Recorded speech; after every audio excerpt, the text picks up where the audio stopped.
you, Speaker. I rise to speak in support of this bill and these amendments that have come back from the upper house. And of course, what we're not hearing from the opposition is that this is a bill and a set of amendments that is all about supporting our emergency service workers and volunteers. It's about supporting our SES. It's about supporting our CFA. It's about supporting Fire Rescue Victoria workers.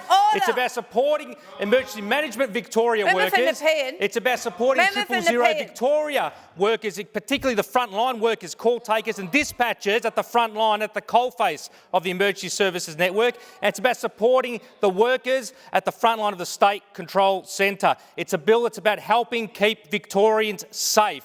It's a bill that responds, and we don't hear this from the opposition, it's a bill that responds to the consequences of climate change, which they deny. So on the one hand, they deny the consequences of climate change when it comes to more extreme weather events, more bushfires, more floods, more extreme weather that we are seeing that at the coalface Victorians are suffering from. At the other hand, they're also opposing the very bill that will provide the funding for those emergency services to help mitigate against those impacts on climate change and to help keep Victorians safe. It's a bill they also, I need to remind the opposition here, Speaker, it's a bill that has been called for by the emergency services sector, particularly the SES, and I acknowledge Goldie Purgle from my local SES, who has been here tonight, where we worked so closely with them to progress these reforms.